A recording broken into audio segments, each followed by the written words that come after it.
Hey everyone, welcome back to another little video here from 4:44 p.m. Just wanted to tell you guys I got a kind of different video today. I usually don't do build videos because I'm not like trying to make films to put on YouTube, but I don't know, everybody asked me, to make videos of my builds and stuff, so I attempted to do one better than the ones that I've done previously. And this one is for the Crystaltimes CT710 SKX to Marine Master conversion case. I did a build of this watch and it turned out really awesome, and I was pretty excited to do it and share it with you guys. And this watch is gonna be for sale, so if you like the video, if you like the watch, it could be yours. All right, let's get into the video instead of wasting time with me talking. Okay, so jumping right in here, I'm going to go ahead and demagnetize the movement using my cheap little $10 demagnetizer that does the trick that I got off of Amazon. Now I'm going to go ahead and give the movement a power wind up to full power so that when I do put it on the time grapher I can get accurate readings on the numbers in order to regulate it. And before I do that, I'm going to go ahead and switch out the day wheel on this to the KANJI English 4 o'clock day wheel that I want to put on this movement for this build, seeing as how the dial that I'm using is going to have a day and date complication.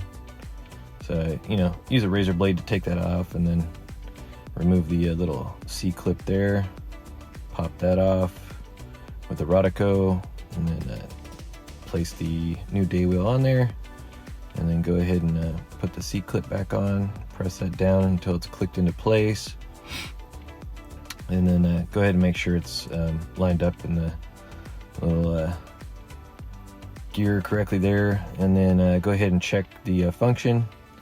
Put it on the time grapher and regulate it. As you can see, it's already regulated, so I'm getting great numbers there. And no issues there. So now I'm going to go ahead and get the dial. This is a baby tuna dial. It's an OEM SEIKO dial, so it's going to have a great lume on it, and great nice little matte black finish there with some polished silver trim around the indices there. And don't mind my hands, my cat attacked them, so I got some scratches going on there. Blow that off real quick to make sure there's no dust on there. Go ahead and put this on there. Make sure the dial feet are in the correct position to match up with the holes on the dial holder. And there you go. Make sure it's nice and flat. And check for any hairs like I just did right there, because one thing about building watches is dust and hairs seem to magically appear out of nowhere. So now I'll go ahead and move this time up on this until switches over at midnight, so that I can do my installation of the hands right at midnight, get it as best I can, so that when I turn the stem, that it's going to actually click over exactly at midnight. So press the hour hand on here, and then go ahead and check the alignment on that, make sure it's correct. Looks pretty good, even though you guys can't see it. Like I said, I'm still trying this positioning the camera thing, so I'm not the best at getting the camera angles down there, but you guys can, I guess, assume what I'm doing. I know you guys love looking at my hands anyway. Okay, so went ahead and got the minute hand on there. Now I just need to make sure it's pressed down all the way. I use these little plastic sheets to help protect the hands and the dial in case I slip, which you don't want to do. And then alignment, checking that the 3, 6, 9 and 12 positions, everything looks good. Happy with that. So now we can go ahead and move on to the case. Now inside the case here, you're going to have on this CT710 an O-ring gasket that sits on the bottom, so that's going to protect any moisture from getting in from the back, where you have a little entry hole for the access to the stem. And then you've also got an O-ring at the top that's going to go between the what holds the crystal in to the top of the case, and between the chapter ring and movement itself. And I like to take a toothbrush and brush around. It gets off any dust particles, hairs, and everything that's on the watch, you know, from manufacturing. Sometimes you'll have little metal shavings in there as well. I'm gonna blow that out, get that all cleaned out there. Make sure there's no dust anywhere. And then go ahead and get some silicone grease out. This is a nice little applicator you can pick up that allows you to grease your O-rings up like this. And I use this for pretty much case backs and bezel gaskets. This is the one that's going to go in the bottom of the case, so I'm going to go ahead and install that now. It also helps to hold this in place so it doesn't pop out of the little recess in there when you go to drop the movement holder in. That's going to go in next.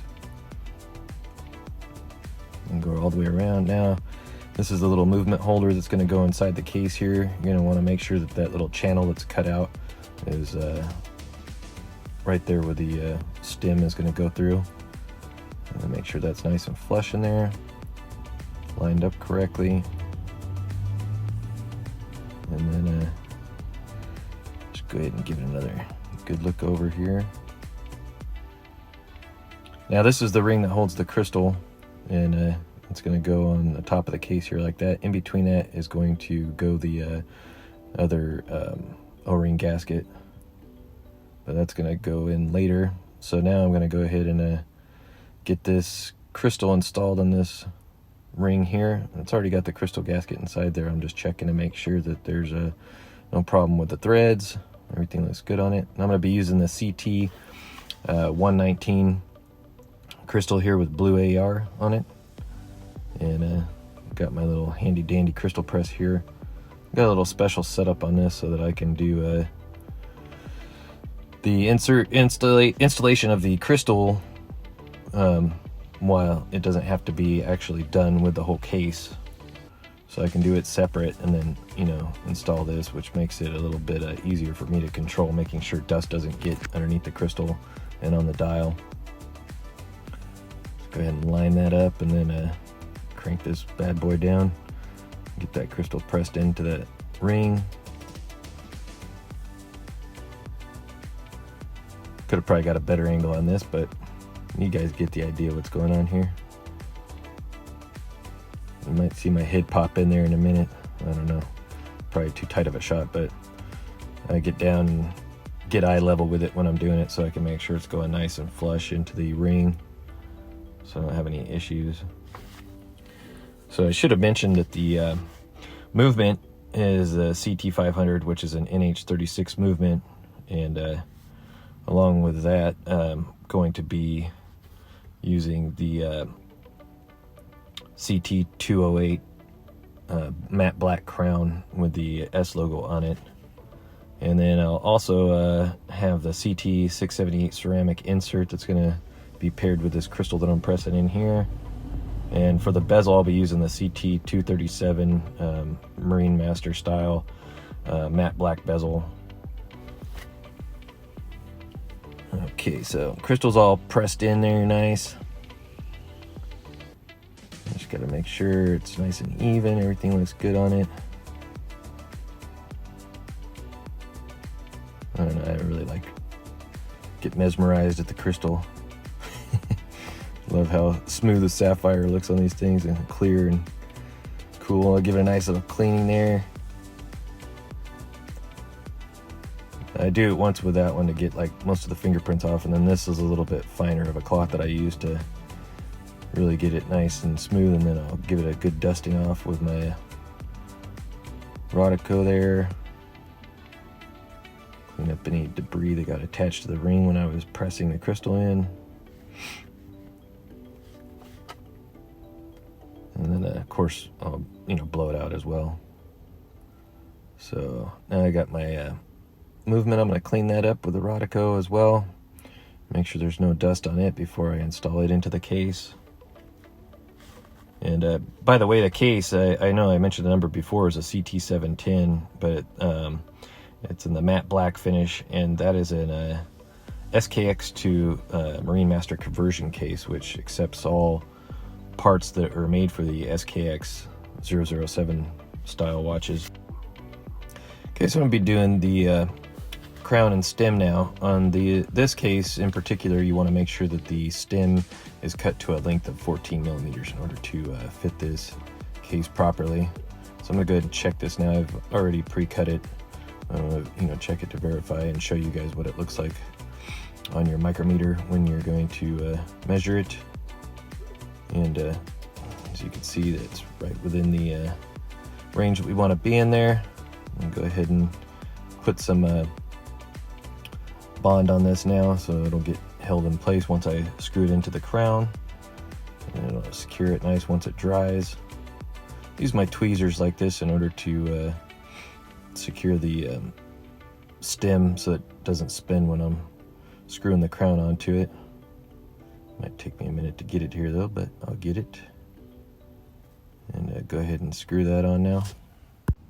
Another thing I wanted to mention as well is that if you go to usa.crystaltimes.net and actually look up the CT710 case here, in the description on the product page you'll find detailed instructions that you can download from their website that'll explain to you the process of putting this case together in order to do a build like I'm doing here. Okay, so back to the crown and stem here. After I get that screwed in, I clean up any excess bond that's on there. Now I'm going to take out my SEIKO silicone grease and go ahead and lube up the gaskets on this crown here. Just a nice little light coat around there. Helps to get those lubricated. You also have a gasket inside the crown, so it's got like a triple lock gasket system on it here.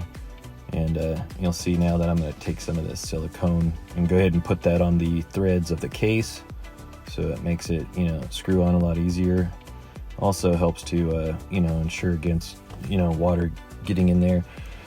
Gives the threads a nice little coat. I put it on the edge of the crown tube there as well, so that that's going to get on the gasket that's inside the crown, and then I give a nice little light coating on the inside of the crown tube. So everything's greased up nice and ready to go for the crown and stem.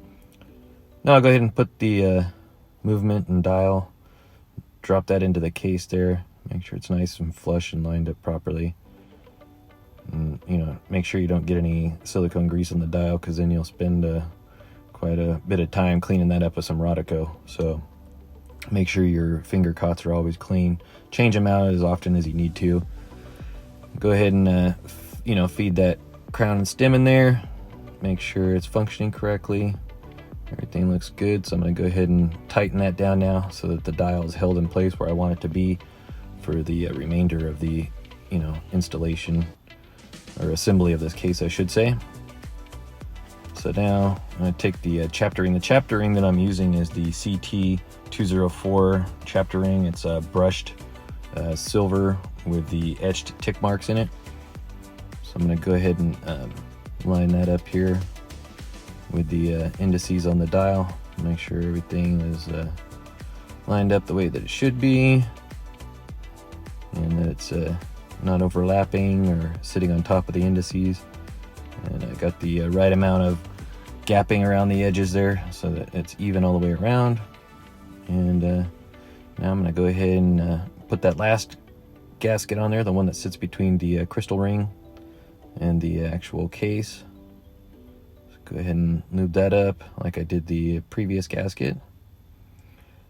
And then I'll go ahead and feed that into the little channel or recess that's in the case here in preparation for installing the crystal ring.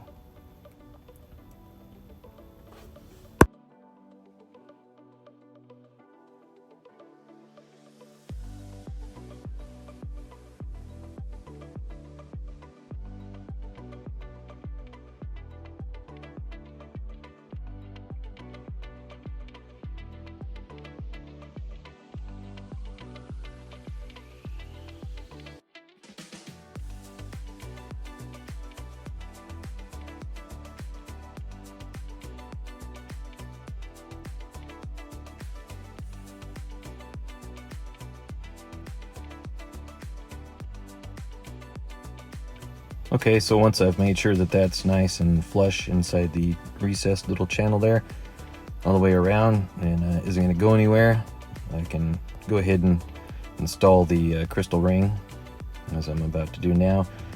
Give it a nice little look over again first, and then go ahead and get it lined up on here.